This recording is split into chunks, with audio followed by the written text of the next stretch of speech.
the science really no longer supports that worldview. It seemed to in the late 19th century, but there is a great reversal taking place. People have been extremely surprised. Not only surprised, they have been upset. Scientists have been put in jail or encamped or killed, especially in Germany and in Russia, because their scientific views were showing that a God was necessary.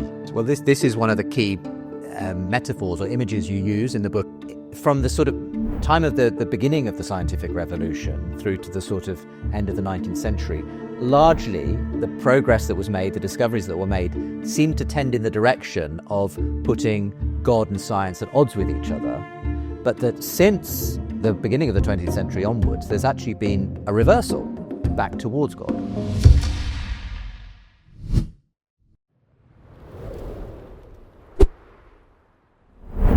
Hello, welcome along to today's show. I'm Justin Brierley. Make sure to give a like to this video if you enjoy it, and do subscribe to the channel if you want more from Thinking Faith.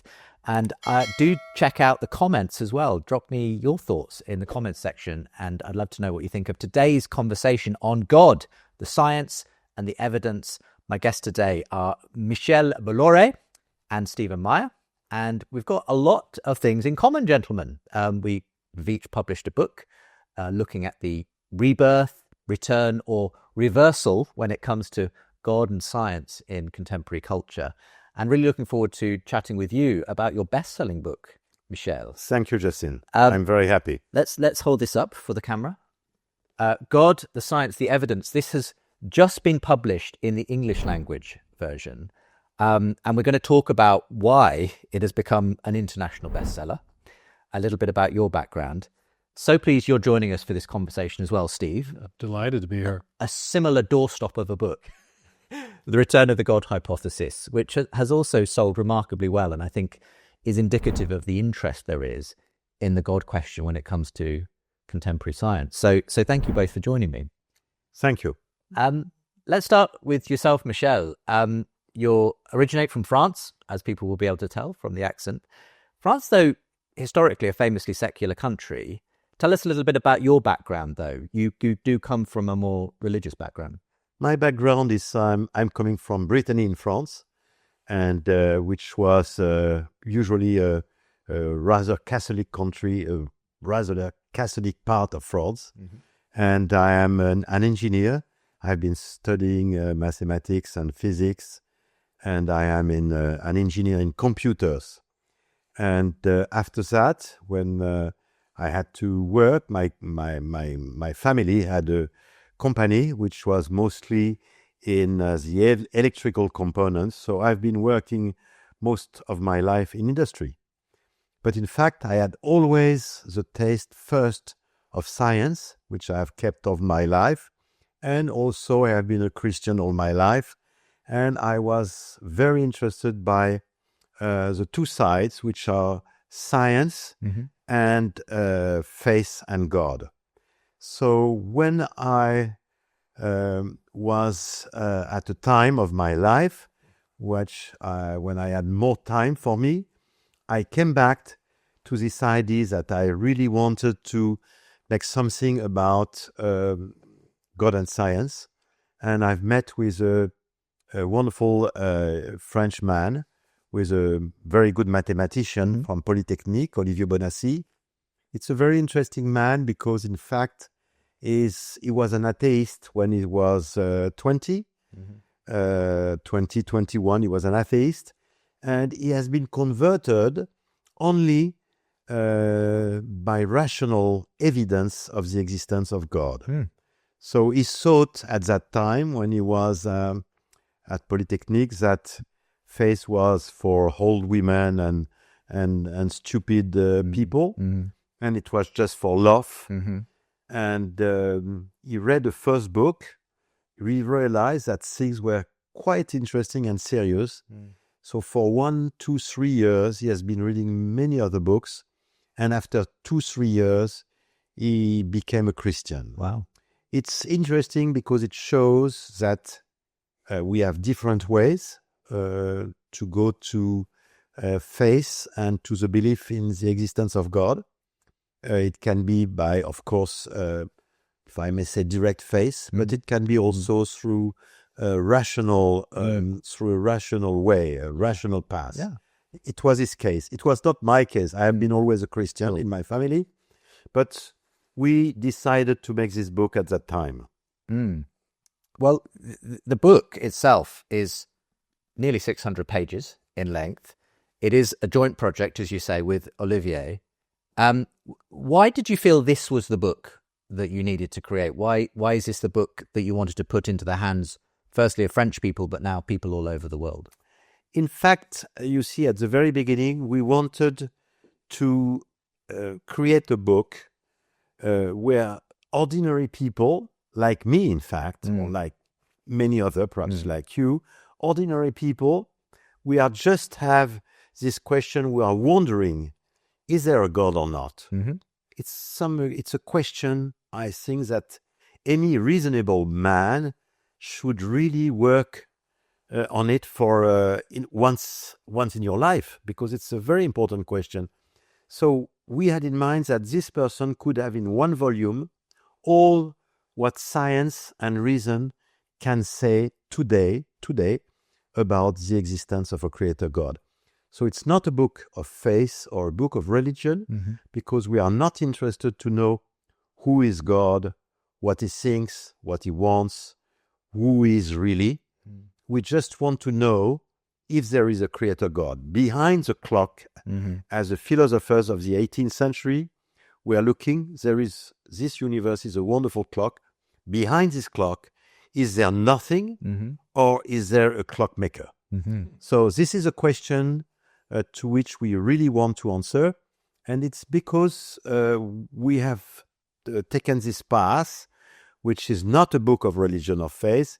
It is because we took this path that this book has been successful, not only with Christian, but also with Muslim and Jews and many other faiths, and even agnostic, of course, it's for them. So this book is for everybody, I would say. It's from if you are 17 years old child, or if your mother is 80 years old, it's a book for general public. Yeah. Still, the accuracy is very good. We have 2,853 numbers. The book is on the market in more than 4 years, and there have been no critics about these 2,853 numbers. So the figures are good. Yeah, it's well footnoted. Well footnoted, Yes. absolutely. No, it is incredibly comprehensive as well. And Steve, you've obviously been working in this area for a long time yourself. Your own book, The Return of the God Hypothesis, is in a sense very complementary to a lot of what Michel is doing in this book. When did you come across Michel in this book, and what was your reaction to it? It was about 2 years ago. I think we were introduced by a mutual friend, David Berlinski and Jean Stone, to a French historian of science and an American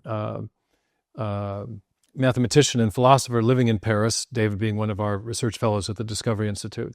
And so we have a new study center here in Cambridge, England, called the Whewell Center for Science and Natural Theology, recovering that venerable British tradition from out of which modern science arose, the idea that the study of nature is actually a way of giving glory to God and attesting to the reality of a divine creator. Yeah. And so we're in some ways in our project here in the UK wanting to revive that tradition of what's called British natural theology. So I've been over here a lot, and I was introduced by these mutual friends based in Paris. And so I've had a couple of wonderful lunches and conversations with not only Michel, but also his co-author, Olivier. Yeah. And we are the thesis of his book and the thesis of my book are indeed quite complementary. They are. And as is actually as is the thesis of your book. In a sense, the three of us having this conversation, we're all coming at this from slightly different angles, but it's quite interesting to note we're all talking about, in my case, a rebirth of belief in God, in your case, the return of the God hypothesis. And you talk at length in this book about the reversal as well, and we'll come to that in a moment, Michel. But just before we come back to Michel, what's also striking about that, I think, Justin, is that you have people from 3 different countries in the West, all countries where there's been a process of secularization occurring over a couple hundred years. And many, many leading intellectuals, many leading scientists, many philosophers now coming to wonder, was all of that throwing the baby out with the bathwater, religiously speaking, was that premature? Is in fact, there's a rebirth of theistic arguments in philosophy, and the scientific evidence alongside that, I think we think is pointing in a very different direction than people thought in the late 19th century at the kind of height of what scholars call scientific materialism, with figures like Darwin, Marx, and Freud. I think that simplistic materialism of the 19th century has given way to some a new set of considerations coming out of both science and philosophy.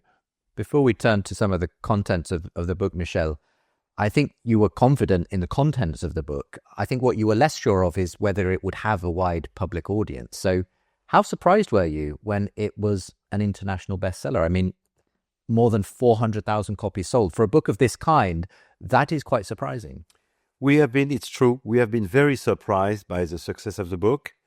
And probably the reason, after discussing with so many people, we have made debates, we have made lectures, conferences, and so many things, meeting people, we realize that today, probably because of the decline of faith, only half probably of the population of Europe is believing in God. This has been creating a real anxiety among the people, and they're right, they just want to know, who are we? Are we just the result of chance and necessity? You, Steve, and you and me, are we just that? Or are we more than that? Are we just animals with no future? Or are we more than that? We realize that it is an essential question. We can ask this question without deciding for a faith or for a religion. We just want to know if today materialism is a belief. It's a belief as any other one, but it's a belief which is, and it is fantastic, becoming irrational today. And one of the main things of our book is to show that the scientific discoveries of the 20th centuries have made, surprisingly, the materialism becoming an irrational belief. And probably this is very surprising for people, but we want the general public to know that. And this is why this book is easy to read. It looks like a little bit a big book with 600 pages. That's true. But it's easy to read because chapters are independent and there are many images and colors and things. So everybody says that the book is very easy. Very accessible. Yes, we have been surprised by the success of the book. That's true, but perhaps the book is good. Perhaps I won't say, but it's clear that there is a big hunger today. People want to know, and I think they are right, because any person, at least once in his life, should really reflect on the question of: is there something or nothing? Is there a creator God, or is there just chance and necessity? Yeah, absolutely. I mean, Michel has used a word that may not be familiar to everyone, but materialism. Right, How would you define that particular? Materialism is the idea or the philosophy that asserts that matter and energy are the thing or are the things from which everything else comes. Scholars today will sometimes talk not only about philosophies, but also something called worldviews, which is a kind of personal philosophy that everyone has, whether or not he or she is aware of it. And every worldview has to answer that fundamental question: what is the thing or the entity or the process from which everything else comes? And the kind of venerable worldview in the West has been, from the first century on, has been Christian or Judeo-Christian theism, with the answer to that prime reality question, that the thing from which everything else comes is a creative mind known as God. Materialism in the 18th and 19th century came to kind of replace that idea, at least among elite intellectual circles, and affirmed instead that the fundamental reality is matter and energy, that matter and energy are eternal, self-existent, self-creating, and self-organizing, such that it's not necessary to invoke the idea of a pre-existing mind or creator to explain everything that we see. So this is the worldview, if you like, that has come to dominate modern academia. Many people would, I think, agree that materialism is kind of the default worldview of the intellectual classes, and it dominates the universities, the media, the law schools, the courts, the institutions that shape Western society have, since the late 19th century, been increasingly influenced by that materialistic way of thinking. And yet I think the argument that Michel and Olivia make, and that you're making, that I'm making, John Lennox, others are making, is that the science really no longer supports that worldview. It seemed to in the late 19th century, and it became a kind of default way of thinking, but there is a great reversal taking place. Well, this is one of the key metaphors or images you use in the book. In fact, the way the book is set out, rather remarkably, it has in the inside jacket this great reversal, and it's this idea that from the sort of time of the beginning of the scientific revolution through to the sort of end of the 19th century, largely the progress that was made, the discoveries that were made, seemed to tend in the direction of putting God and science at odds with each other.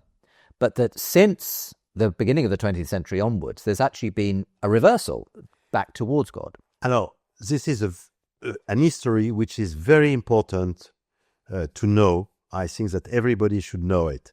In 1500, at the beginning of Renaissance, 100% of the people in Europe believed in God. There was no question. We could not write and sell a book like this because the question of the existence of God was not a question on the table. Contested, yes. Voilà. And the Christians in Europe, first they made science, but all the discoveries of science for several centuries seemed to say that it was possible to explain the world without God. There has been 5 shocks. The first shock is a cosmological shock by explaining that we were not at the center of the universe. The Earth was only a small planet revolving around the sun. That was the first shock. The second shock, which is very important after with Newton and Laplace, was to say that there were laws everywhere, universal laws in the universe, and also it was possible to have mathematical equations to represent the solar system and every system, and it was not necessary to have God in it. The story, which is very well known, we are not sure it's completely true, but it is a French mathematician Laplace who is encountering Napoleon. Yes. And he's showing to Napoleon all the equation of the solar system. And Napoleon would have said, okay, Mr. the French mathematician, but where is God in your equation? And Laplace would have said, sire, I don't need the hypothesis of a God to describe the world. Okay. So at that time, people understand that we don't need angels to push the stars and the planet. And we have just laws, so we don't need God to explain. And then after this, we have Buffon, who explains that the Earth is not 6,000 years old, but million or more. In fact, it's much more. And then after, we have the evolution, which shows that man has not come out of the hands of God directly, but is coming from the evolution. And Lamarck and Darwin will be in Europe a big shock. Yeah. So all this explanation seems to say we don't need God to explain the world.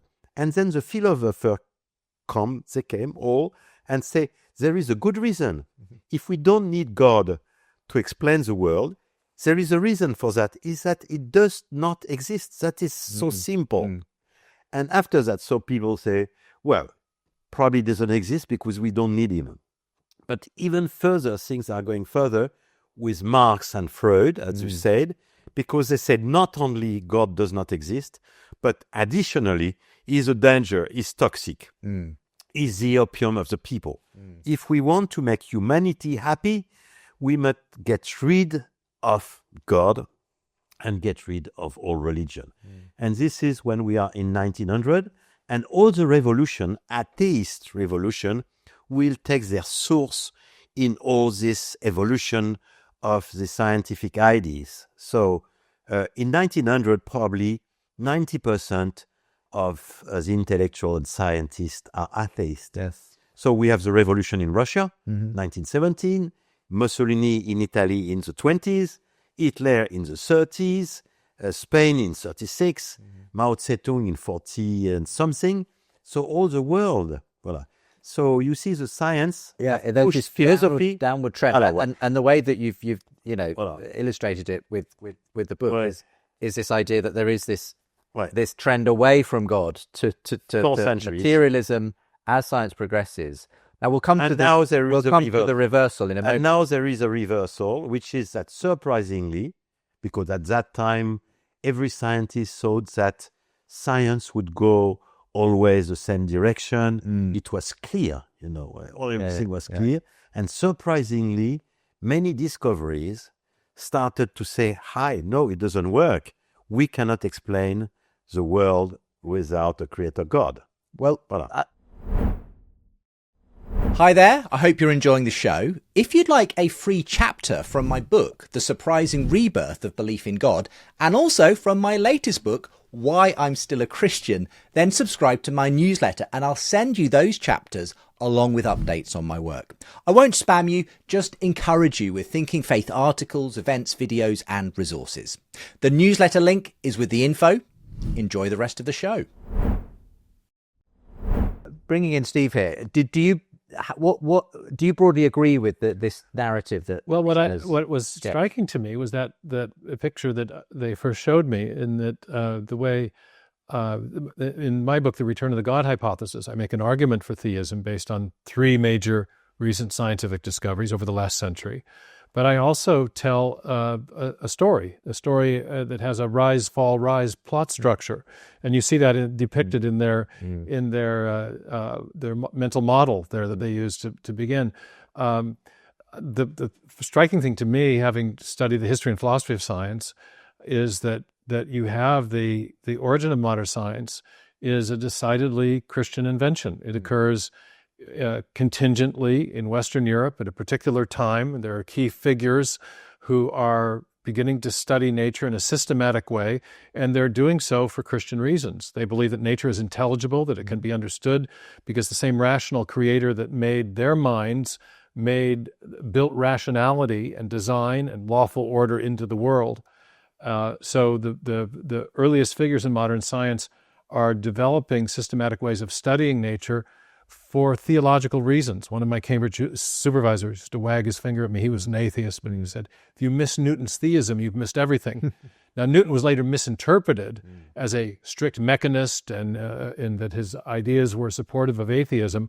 Laplace was part of the reason for that. But in any case, so I tell roughly the same story, that Christianity, or that science arose in a Judeo-Christian milieu in Western Europe for very specific reasons that related to the theology that was prevalent at the time. People, because of their belief in the Hebrew Bible, believed in the existence of uniformity of nature and of lawful order. Because they believed in the creation account, they believed in the intelligibility of the world to the human mind. We were made in God's image, therefore we could understand the design and order that He built into nature, the rationality of nature. Because God could have made it otherwise. They believe that nature was contingent on His will. Therefore, we couldn't simply deduce what nature, the patterns of nature. We had to go out and look and investigate. So that led to an empirical approach to science. But then in that period of the late 18th century, and especially during the 19th century, Laplace, Buffon, Darwin, these sorts of figures, I think, establish a much more materialistic approach to science, especially as it related to the big origins questions. Laplace was concerned about the origin of the solar system, the geologist about the origin of the great features on planet Earth, the canyons and the river deltas and so forth, and especially with Darwin and Huxley and others, the origin of new forms of life and the origin of life itself. And as you approach the end of the 19th century, as you could give materialistic explanations for each of these questions of origin, it seemed less and less necessary to posit a designing intelligence of any kind, and that gave rise not just to a series of origins theories that were materialistic in spirit, but to a kind of comprehensive worldview that scholars now call scientific materialism. And as Dawkins himself has been quoted, the arch atheist of the modern era, Darwin gave intellectual permission or to be an intellectually fulfilled atheist. Exactly. Yeah, exactly. He saw very much Darwin, the legacy he stood in, as somehow sort of making it possible to no longer have to believe in design, purpose. And exactly. And I think what both Michel and Olivier and I and John Lennox and you and Luke Barnes and many other authors are now seeing, scientists, philosophers, science journalists, there is a reversal taking place, and it is a consequence of scientific discoveries in the 20th and 21st century. Well, let's talk about the reversal then. So having established this, if you like, trajectory away from belief in God, believing that the universe could increasingly be described by natural processes, what changed at the turn of the 20th century? Because you list a number of different things: thermodynamics, quantum mechanics, relativity, Big Bang mathematics, biology, and fine-tuning. And these are the things that Steve is also talking about. What was some of the key moments, if you like, in the 20th century that started to turn the tide again? So the picture is that at the beginning of the 20th century, I think that more or less 90% of the scientists and philosophers were atheists. So what happened, the discoveries which happened, people have been extremely surprised. Not only surprised, they have been upset. And there is a full chapter in our book explaining how the scientists have been put in jail or encamped or killed, especially in Germany and in Russia, because their scientific views were showing that a God was necessary. And for the atheist regimes like Hitler or Stalin or the other, it was just unacceptable. So, as I mentioned, there were 5 shocks against the Christian, except that it didn't prove anything, in fact. So there has been 5 shocks again. And the first one, which is, in my opinion, one of the strongest, is the invention of a new science, thermodynamics. And thermodynamics is a science which the name is not perhaps very well known, but it is extremely simple, because the principle of thermodynamics was that everything wears out, everything has an end, everything is going to its death. For example, in the past, people thought that the sun would be eternal, like universe and everything. Now we know that the sun, with just only 4 billion years, in 5 billion years will be finished, dead, cold and black. And all the solar system will be destroyed because of that. And after the sun, all the other stars.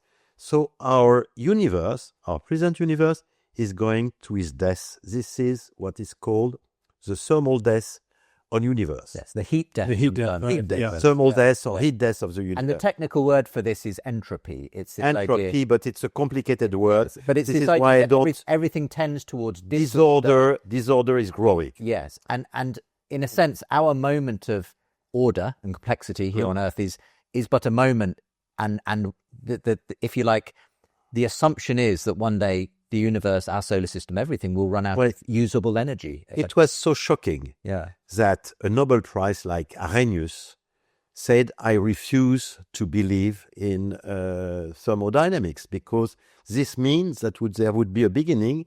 It would mean that there is a God, and Arrhenius was an atheist. Now, just take us through that. But he was not the only one. Einstein at the beginning refused thermodynamics, and then he changed his mind, and he said thermodynamics is the most important law ever been in the world. So, but it's just thermodynamics started in the middle of the 19th century. It has been fully accepted in 1920 only. So it took 70 years to accept a new science. Now, just explain the connection here, though, because how does the second law of thermodynamics, this idea that everything tends towards disorder, how does that point towards a beginning of things? Very simple. let's use an analogy.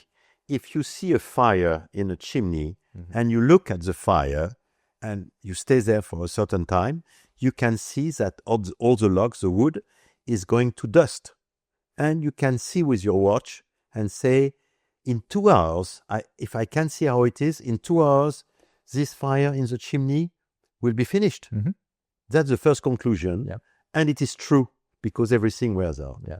But there is a second conclusion if you are alone in this room, is to say that a few hours ago, there was someone here to ignite the fire in the chimney, because if the fire had started from eternity, as it lasts only a few hours, it would be finished since eternity too. Yes.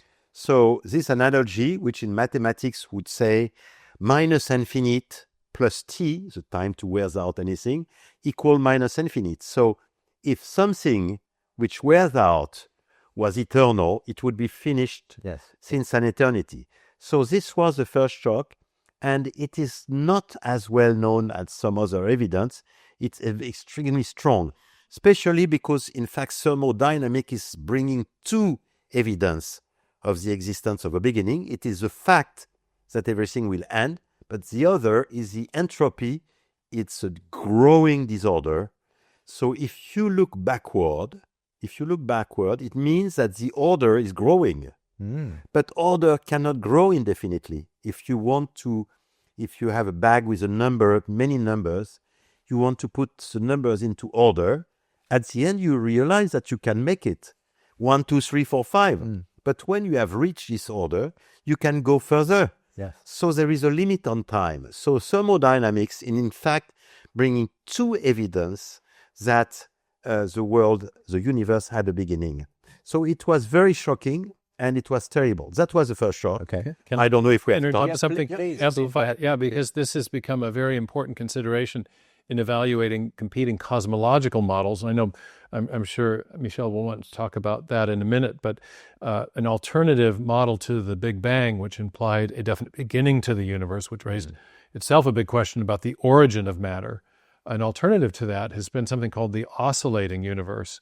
And the idea there was, well, yes, there is evidence that there was a beginning to our universe, but that was just one of many successive beginnings where the universe expands, contracts, expands, contracts, and expands, contracts ad infinitum, infinitely.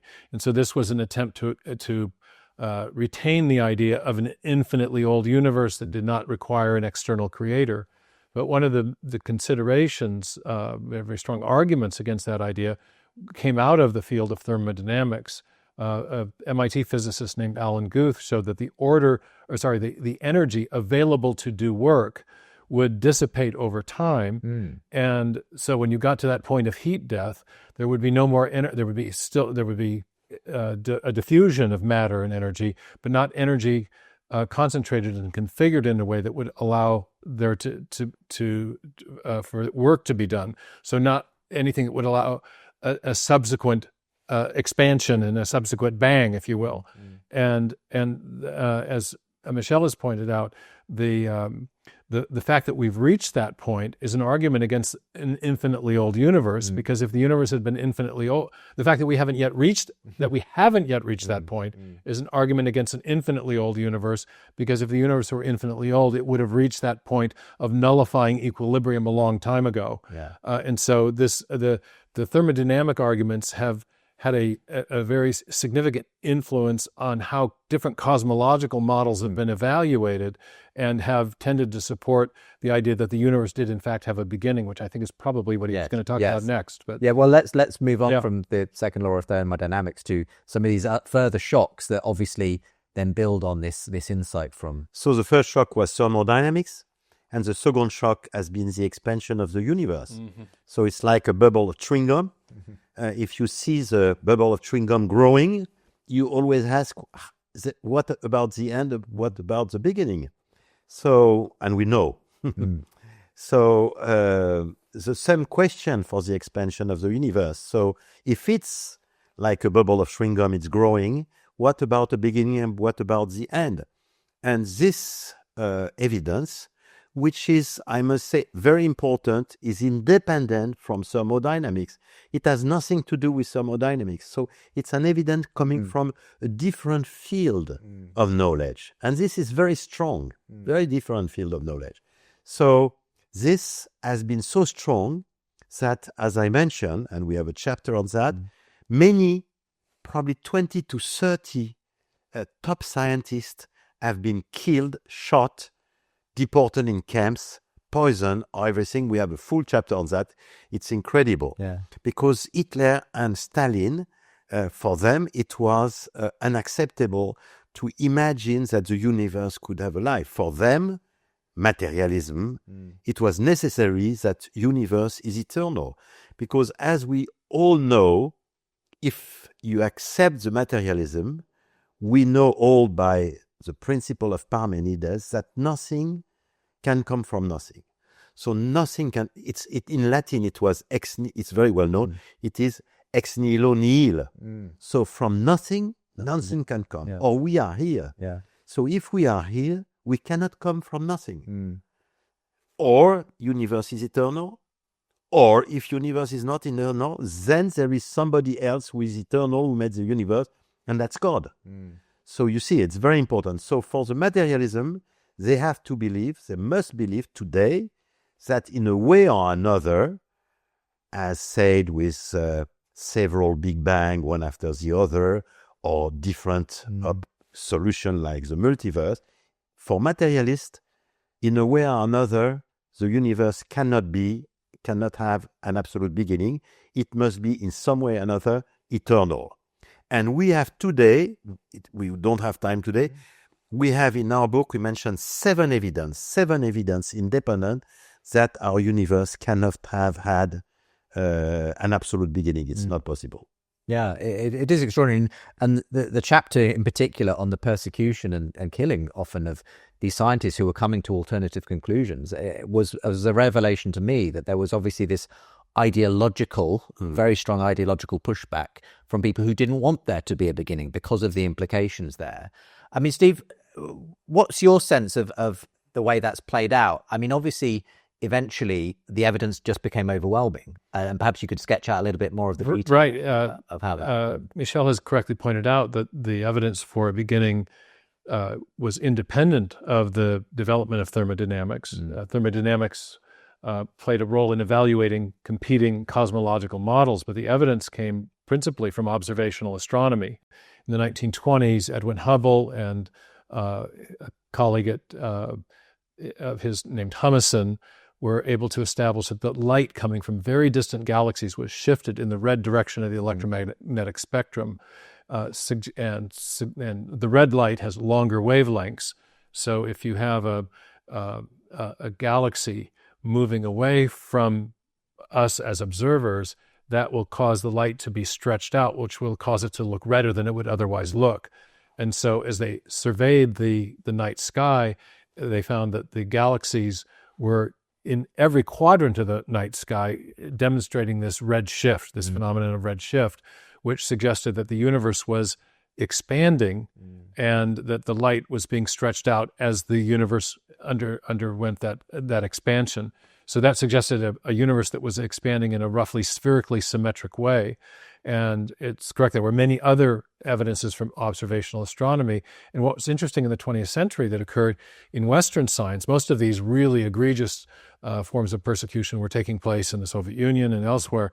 But in Western science, you had repeated attempts to find another way to explain that expansion without invoking a beginning. So first there was the steady state cosmology of Fred Hoyle, then there was the oscillating universe idea that I spoke about a minute ago, and now there are cosmologists even today attempting to formulate new cosmological models that try to circumvent the really clear testimony of observational astronomy, suggesting that you have a beginning point you have an expanding universe outward from the beginning. That's the best way of accounting for the evidence that we have. And so you've had this kind of repeated push-pull in the world of cosmology between the affirmation of a beginning and a subsequent expansion, and theories that would try to explain that expansion some other way that would retain the idea of an infinite universe. But what I have noticed is that many of those theories are increasingly strained. They're very exotic. They invoke multiple theoretical entities. They involve gross violations of the principle of Occam's razor. The simplest explanation of the evidence is that there was a beginning, and if matter itself had a beginning, then that's something very difficult to explain from the standpoint of materialism. Yeah. If before the beginning, or if independent of the beginning, there was independent of the beginning, there was how should I put this? If matter itself had a beginning, then whatever caused that could not have been matter. Yeah. It had to transcend. Could not have been. It must space, time, matter, and energy all come into existence according to our best understanding of Big Bang cosmology. So you're looking at the requirement of a causal explanation. If you want to posit something that is causally sufficient to explain what we see, you have to posit something that is by definition not material, and yet has the power to initiate a change of state from nothing to something physical. And that is almost by definition a volitional act. So you're looking at something that needs to be both intelligent, that transcends matter, space, time, and energy, and is also itself not material. And by that point, you're getting very close to something like a definition of God. A definition of God, or if you think of it as philosophers or scientists think of it as what type of entity could explain the phenomenon in question, the positing the existence of God provides an adequate explanation for the origin of the universe, whereas none of the materialistic models on offer do. Let's continue with these further shocks, though, because we've talked about the second law of thermodynamics, the expansion of the universe, eventually this culminating in Big Bang cosmology, but there are further shocks. Yes, two other shocks. The first shock is that if materialist wants that universe is eternal, it means that an infinite time exists. And for an infinite time to exist, it means that infinite must be something real, actual, real. And physics in the 20th century has discovered that infinite does not exist. For example, we know that there is a limit for the speed of light. There is a limit for the universe. 99% of the physicists today and the physicians today believe, let's say, that the universe is closed. So there is a limit in geometry there is no infinite in there. And also we know with quantum mechanics that there is no possibility to cut infinitely in the small. So there is no infinite in the physics. And if there is no infinite, there is no infinite in time.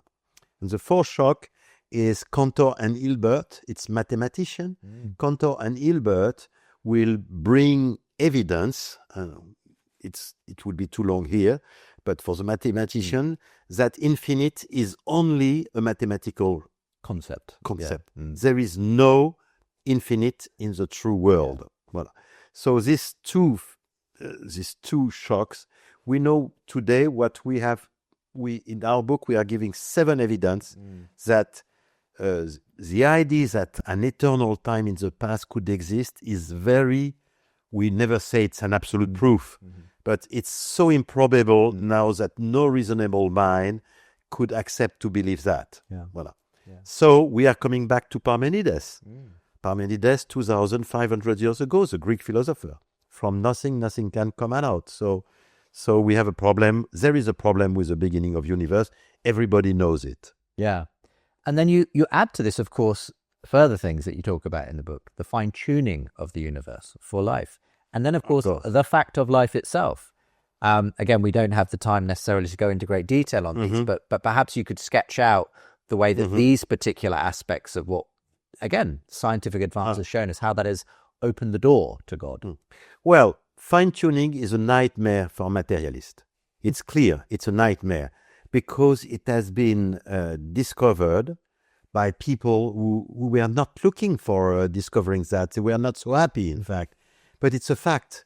And people who want to know more about the fine-tuning will read the book. I hope we have explained that in an easy language for everybody. But just take in short time, our universe is built on 30 parameters, 30 numbers. For example, the speed of light is one of it.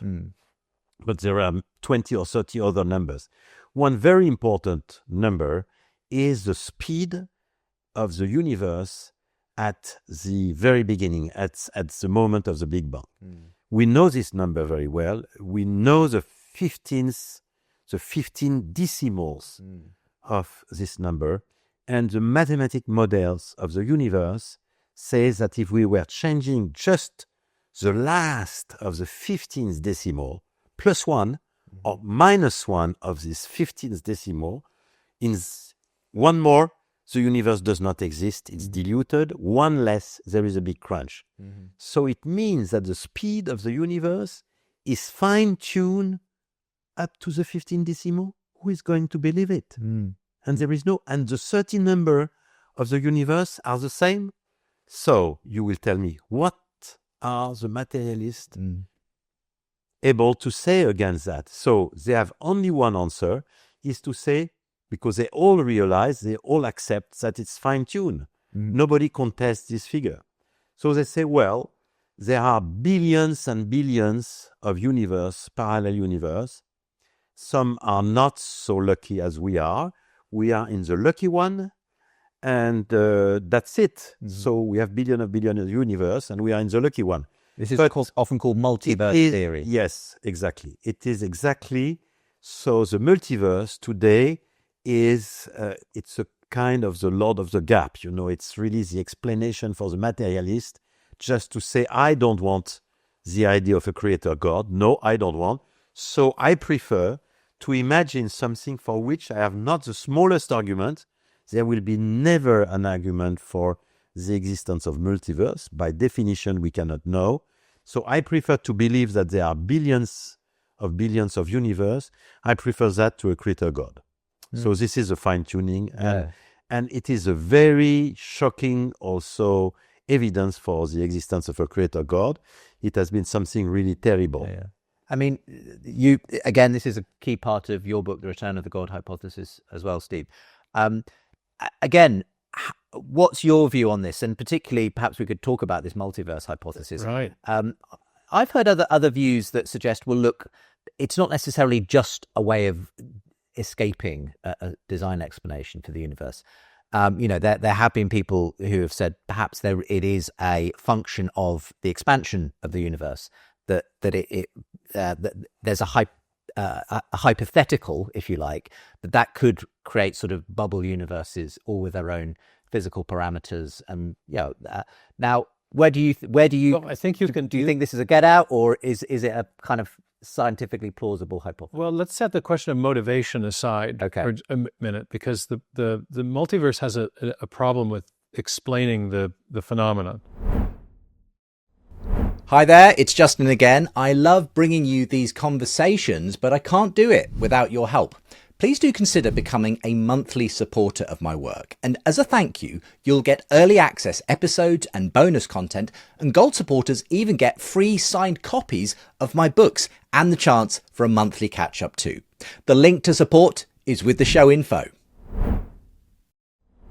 The idea of fine-tuning, as Michel has explained so nicely, is that you have these parameters of the universe that fall, the basic laws and parameters of physics fall within very narrow tolerances, outside of which life would be, or even stable galaxies, or even basic chemistry would be impossible. And the probabilities associated with getting it right are so small that the only alternative to the idea that they were elected by an agent, Fred Hoyle, who discovered some of the first discovered the fundamental fine-tuning parameters, who was himself an atheist who opposed the Big Bang, was the proponent of the steady state, said that a common sense interpretation of the fine-tuning evidence suggests that a super intellect has monkeyed with physics and chemistry to make life possible. The alternative to that has been primarily this multiverse idea. But there's a problem, and that is that even if you posit all these other universes out there, if they are by definition separate universes, causally disconnected from our own, their mere existence does nothing to explain the fine-tuning of the parameters in our universe. Because if they're causally disconnected, then they don't have any effect on anything that takes place in our universe, including whatever process it was that set the fine-tuning parameters where they landed in the first place. So in virtue of that, the multiverse advocates have had to posit essentially some sort of common cause for all the universes, a universe-generating mechanism that can allow them to portray our universe as the lucky winner of a giant cosmic lottery, that underlying our universe and the existence of all the others is a common causal process. And there have been two main proposals, one based on string theory and one based on inflationary cosmology. And that's where some physicists will correctly say, yes, see, we have these fundamental theories. String theory is a fundamental theory of physics. Inflationary cosmology is a fundamental idea about the way in which the universe is expanding, a cosmological theory.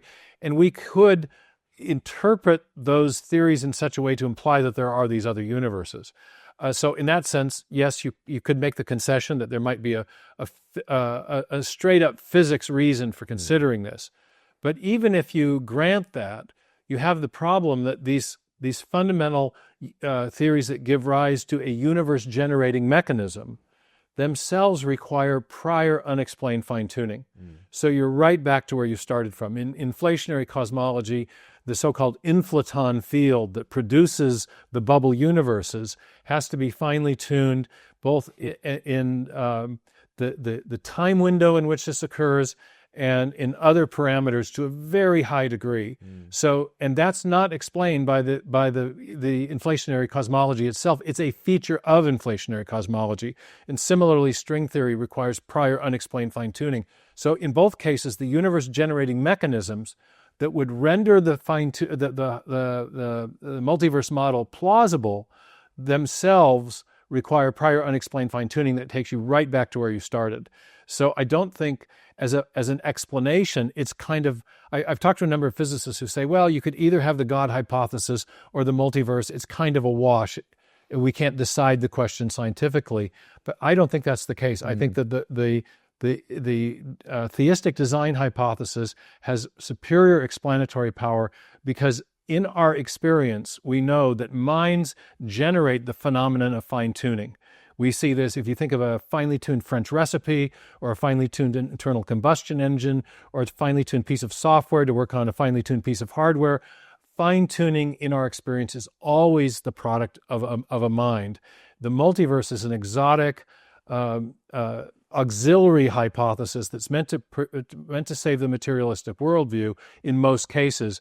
But even when it's generated from a more fundamental physics model, it doesn't actually explain the origin of fine-tuning. It just pushes the question back one generation. Yeah. Well, this is all very helpful and takes us right up to perhaps the final shock that we're going to talk about, which is life itself, the origin of life. And again, this is a key part of your book as well, Steve. But what for you, because this perhaps is one example of a 20th century scientific shock that is the answer, in a sense, to the deconstruction that took place with Darwin, who said, now that we have a law of natural selection acting on random mutation, we no longer have any need for that hypothesis of God and the variation in species and so on. But as in your book, you talk about the fact that actually the more we know about how life came to be on Earth, the more it looks like there had to be some kind of information at the beginning, something requiring more than just a materialist explanation. Well, it was a new shock for the materialist because the story was so nice. The story, of Darwin. For Darwin, he said in 1870 that life appeared naturally in a small ponds of water at the feet of volcanoes. And there were chemical products, heat and smoke, perhaps some thunder, and mixing all that, a first cell just appeared. The little pond, right? Well, a little pond. Yes. So, the story was so nice, so easy, so credible, that everybody all the scientists, everybody believed in it. And in the 1950s, there were in the United States 6 main laboratories making experiments of what is called the primitive soup, primordial soup, with all this, to see what we can get out of it.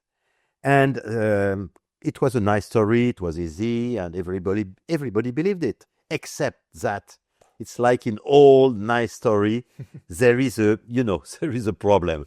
And the problem in 1953 was the discovery by Crick of the fantastic intelligence complexity of a single cell. DNA, RNA, ribosome. It's like a cell, is not a simple thing. It's something which looks like really, I don't know what, a satellite or a plane. It's it's plenty of computers, plenty of software, plenty of information, and everybody understood at that time that the idea that moving a primordial soup, shaking, and with electricity, a cell would never come out of that, never. And the problem was so strong that all these laboratories have closed down. There is no more hope that using a primordial soup, there is a chance to get a cell. So it's finished.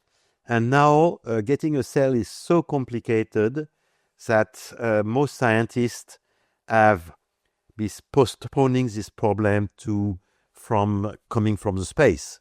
Voila. So, it's a way to say, well, it's like multiverse, I don't know how it could come on Earth.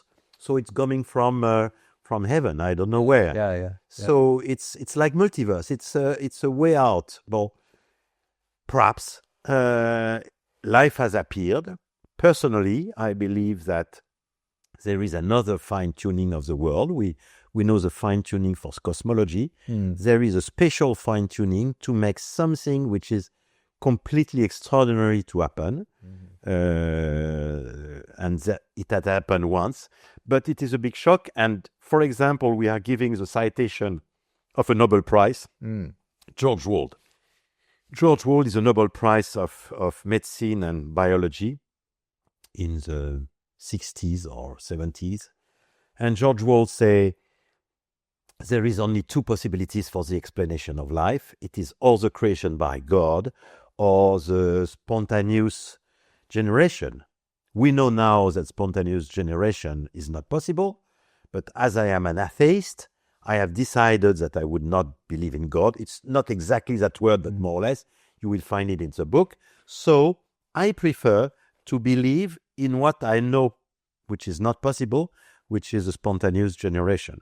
So that's a fantastic citation. I like it very much because whoever has our book will have a look at Wald in the index and find the citation, because he is frank for an essayist and a Nobel Prize. He's very frank. He said, I prefer to believe if what I know is impossible, because I don't want to change my mind. Right, yeah, because as you say, all of these shocks have a common thing that they're pointing back to, and it's the idea that there could be a mind, a design, a creator that makes sense of there being a beginning, that makes sense of the complexity and diversity of life, the incredible code that is stored there in DNA. Now, there is, one of the most common responses I've heard to the origin of life, I'm sure Steve would like to weigh in on this as well, is a sort of biological equivalent of the multiverse. And it's this, I've heard Richard Dawkins use this argument. He says, the origins of life is extraordinary in terms of what had to happen in order for the chemical constituents to create this self-replicating molecule. Nonetheless, we live in an incredibly large universe with, so many planets potentially orbiting, stars in life-giving circumstances that, yes, although this is extremely unlikely, the mathematical odds make it possible that we happen to be one of those very unique planets where it happened, perhaps only once in the universe. But given the size of our universe, it's not that extraordinary that it should happen at least once. You see, it's important to make the difference between absolute proof and evidence. Okay. And absolute proof is something which is convincing everybody. Mm-hmm. For example, we have an absolute proof that the theorem of Pythagoras is true. and nobody will discuss that. So it's a mathematical axiomatic kind of principle. But absolute proof do not exist in the real world. Okay. In the real world, we have a pile of evidence. So we have to choose between two theories.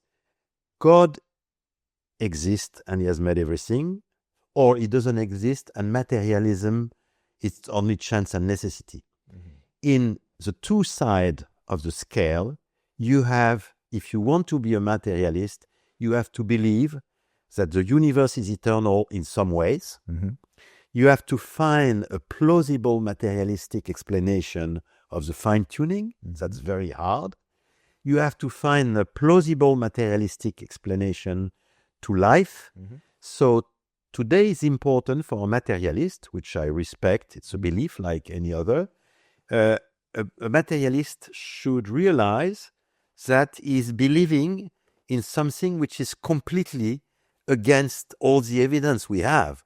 So this is why we say at the end that materialism has become an irrational belief. We have no absolute proof that God exists, but we have so many evidence that a normal mind, a rational mind, must choose what is rational. It's not an absolute proof. So what you're essentially putting forward is the kind of evidence we might present in a court of law. You're not going to have absolute proof, but you've got inference to the best explanation. Yes, exactly. Or within science itself. Right. You get absolute proofs within geometry and within certain branches of mathematics. Scientists don't provide proofs. They attempt to explain the evidence, and they elect that explanation, which, if true, would best explain the evidence among the competing hypotheses.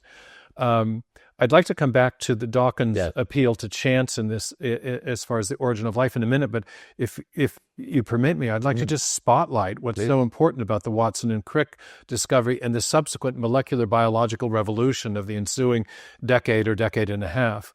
In 1953, Watson and Crick elucidate the structure of the DNA molecule.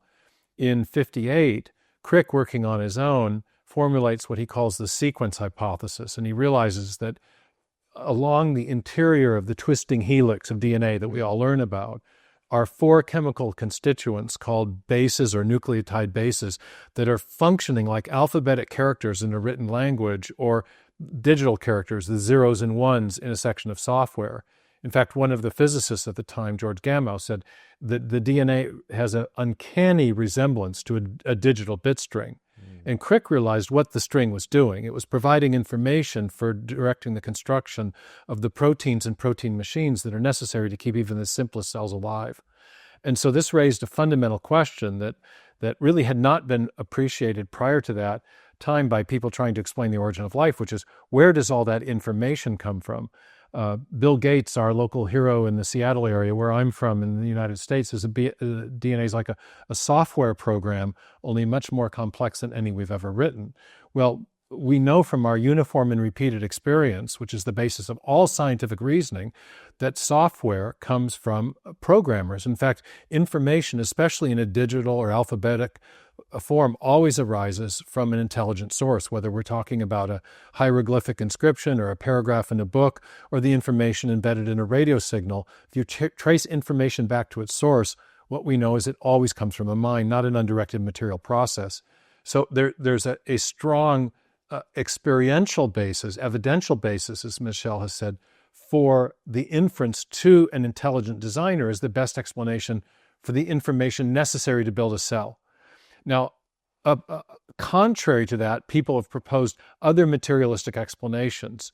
And the one that Dawkins cited, the appeal to chance, has now been universally rejected by scientists working on the origin of life problem, so-called origin of life researchers. I did my PhD on origin of life biology, and I have an extensive section in my book Signature in the Cell about the different approaches to origin of life research. The chance-only approach has been rejected because when you run the numbers, even if you take into account every event that has taken place from the Big Bang till now, where an event is defined as an interaction between elementary particles, there are not nearly enough events to search the space of possible combinations of the constituent parts of the important information-bearing biomolecules to render the chance hypothesis reasonably plausible. And leading origin of life researchers have therefore simply just rejected the chance approach.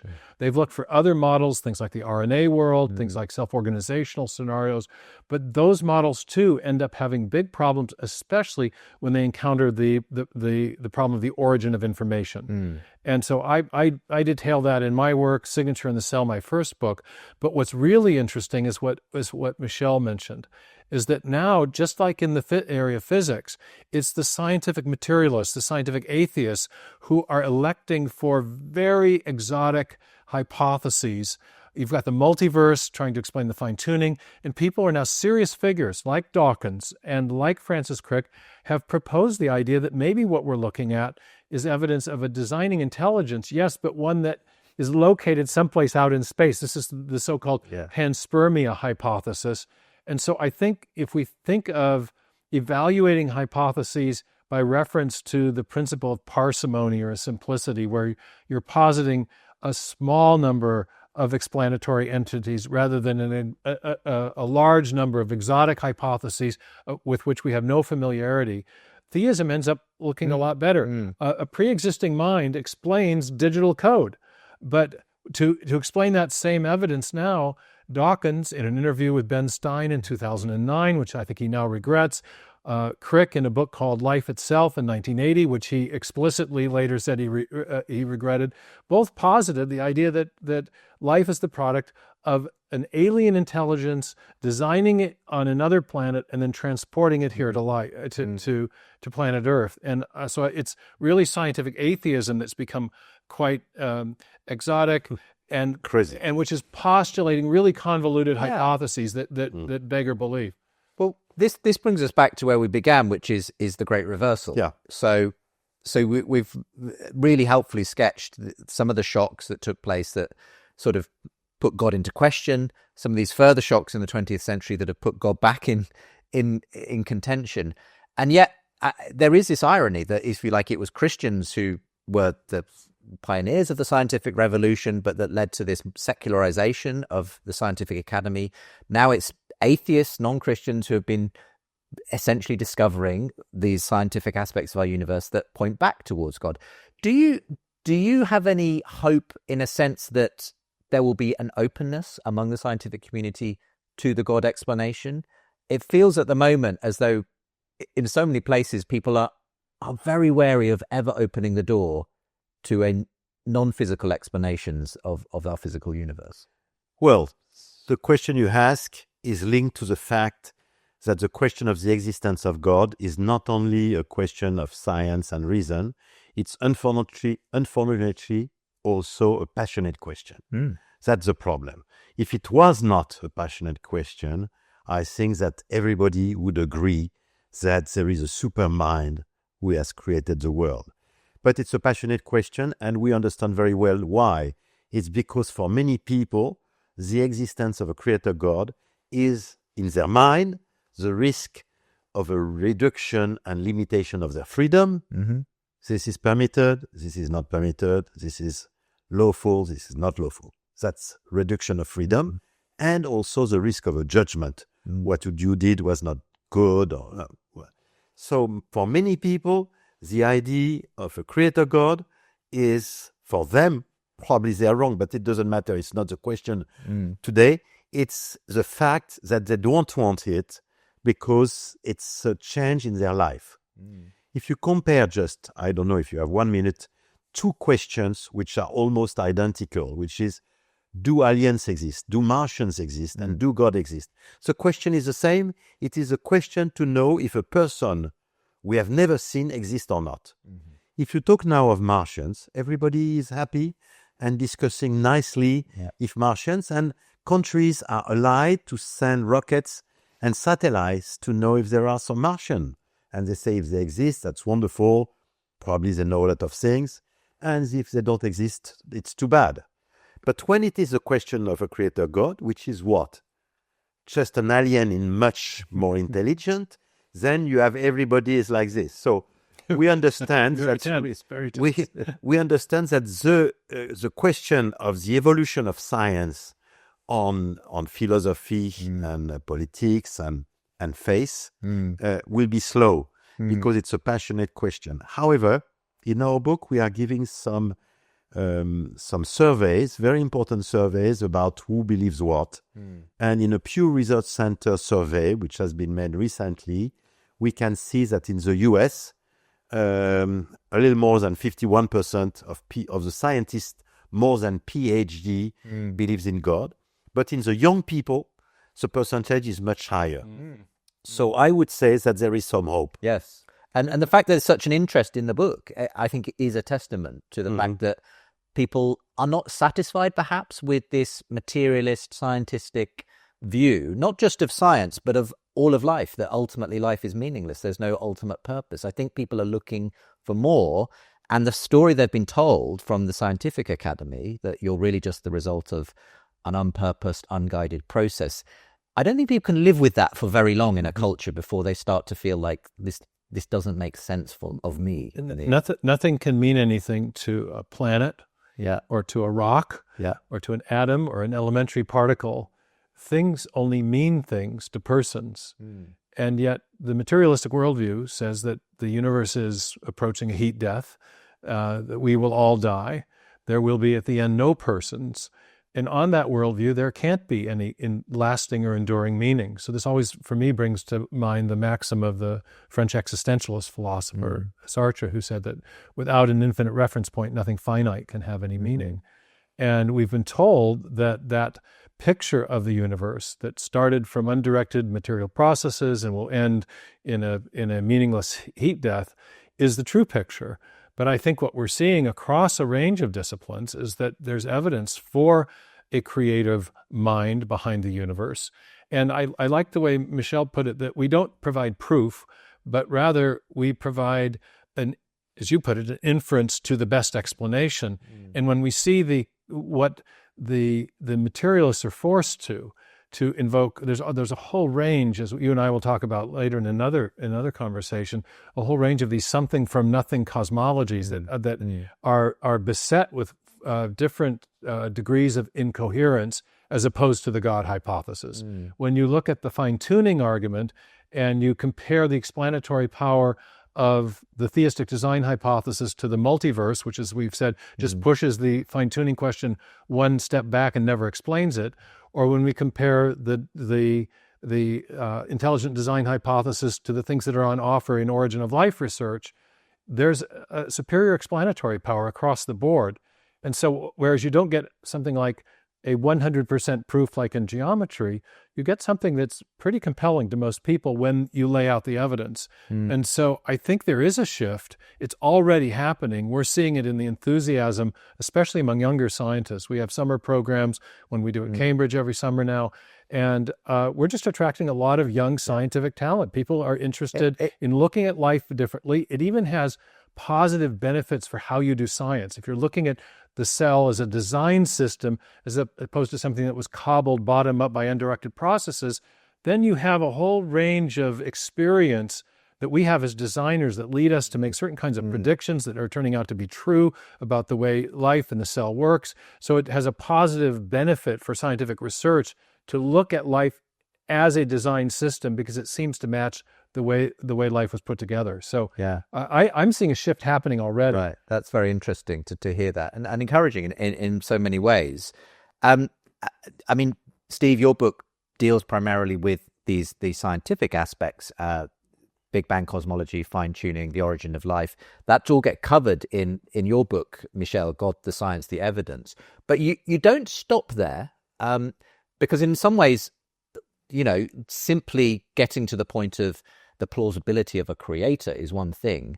The natural next question is, has that God made himself known to us in any way? And you actually go on in the second half of the book to talk about the evidence for Christ, the Bible, and so on. Because for you, this is part of a bigger picture, I assume.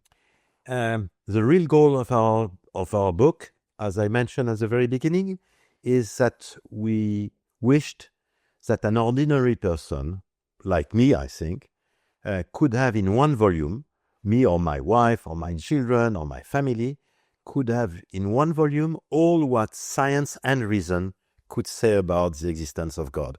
So I said science, but science and reason. So there can be only one thing is true. Only one thing is true.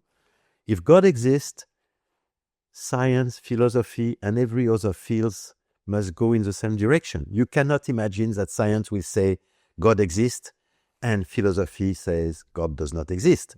Or you cannot imagine that philosophy will say God exists and science does not exist. That doesn't work. So there is only one truth. So all fields must converge to the same answer. So for us, and this is one of the originality of our book, is that we want to cover not only science, we have 2 or 3 chapters about philosophy, because it's very important, and we have some about history and historical enigmas. Just to go in philosophy, there is one chapter which is extremely compelling, which is that if you are a materialist, you have to be coherent. And if you want to be coherent, you must accept that everything is permitted. Good and bad does not exist. Good and bad it's a pure notion of monotheism, which is Judeo-Christianism. So for a materialist coherent, but there are few, for a materialist coherent, good and bad does not exist. Are we ready to live with that, or are we not ready? For example, good and bad does not exist, so democracy can vote anything. Are we ready to accept that, for example, a parliament could vote the possibility to recreate slavery or not? To kill the children of the Jewish or not? If you are a real materialist, as Dostoevsky used to say in his very famous book, The Brother Karamazov, if God does not exist, everything is permitted. But there is something in our soul, which says, no, that's not true. Everything is not permitted. So very difficult to live with the consequences. It's very difficult to live with a really coherent materialist. So we have a chapter on that, which in my opinion is very strong. And then after, we have to explain some enigmas. So we have 1 or 2 chapters about the Bible, just to answer and to show to people, we probably don't have time, that the Bible in terms of cosmology is really very good. The Hebrew were the only one to have understood that the sun and the moon were only lamps in the sky, when all the other civilizations thought they were divinities. And the Hebrews were nothing. There were so few living under tents with just sheep and animals, and they had nothing. With the Egyptians, they had the pyramids, and Babylon, and the Persians, and the Greeks, and the Romans. They were so intelligent, so many, so strong. And they all thought that the sun was a divinity. Who believed that it was a lamp? We know that it's a lamp today. Only the Hebrews. Why? So people can say it's luck. They were lucky. But the problem is that we are bringing 20 examples like this, and if you say lucky and lucky and lucky after a certain number of times, you say it's a little bit, really, it's weird to say that. Yeah. So we have chapter, and we have also a chapter because if you want to be a materialist, you must give an explanation to very important historic chapter. For example, Jesus, who is he? Who could he be? Today we are in 2025.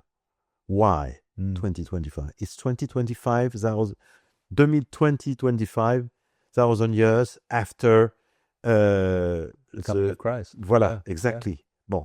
But why are today a Chinese Buddhist or materialist signing a contract with an Indian Hindu with the date of the birth of Christ?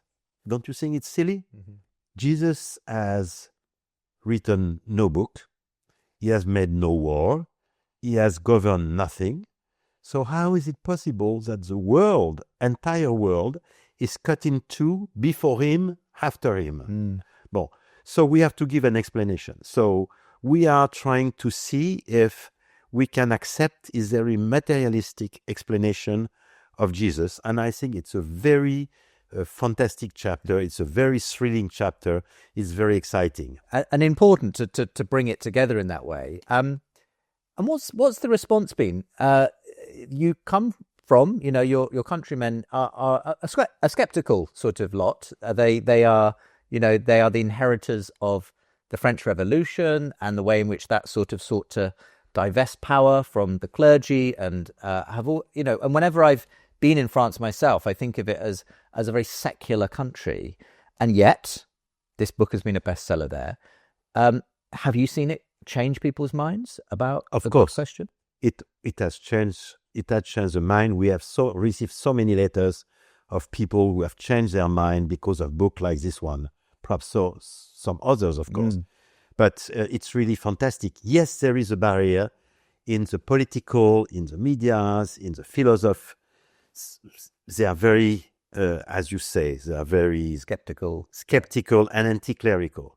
But below that, the real people, today, there is a real hunger to know. Finally, to know what? To know what? Are we nothing? Just the result of chance and necessity, and then there is nothing?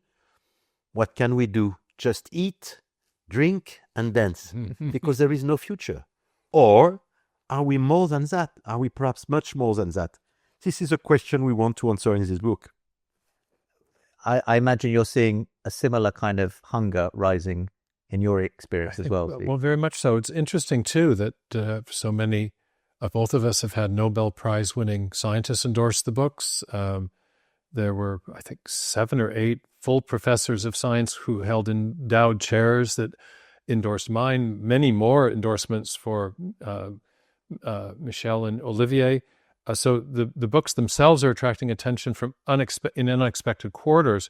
But I think what we're seeing primarily is the interest among younger people.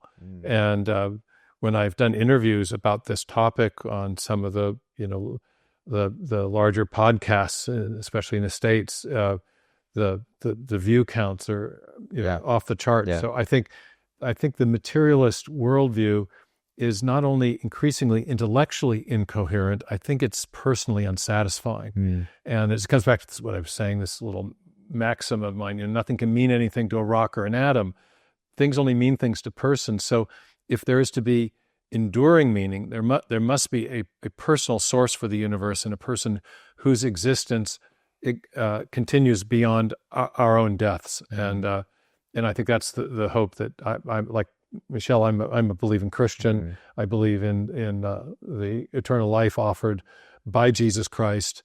And I think when people really take stock of what materialism gives us, it leaves us with a kind of nihilism and hopelessness that's reflected in so many different ways in culture, especially I think young people are especially feeling that. And so if there is a case to be made, I think increasingly people want to hear it. Yeah. And I think the good news is there's a very compelling case to be made.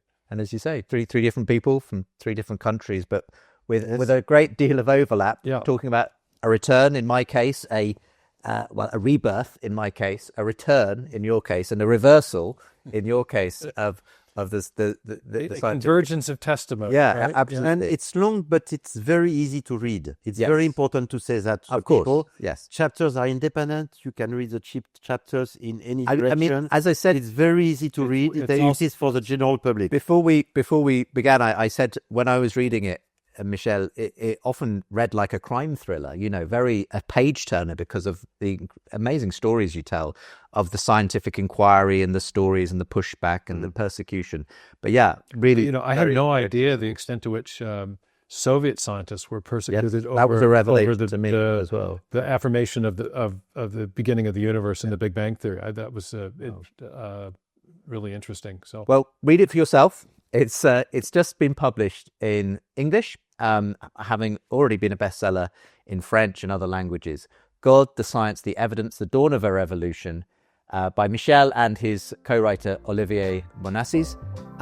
We'll make sure there's a link from today's show where you can get hold of the book, and of course to Steve's work and my own as well. But for now, Steve and Michel, thank you very much for this conversation. Thank you, Justin. Thank you very much. Thank you.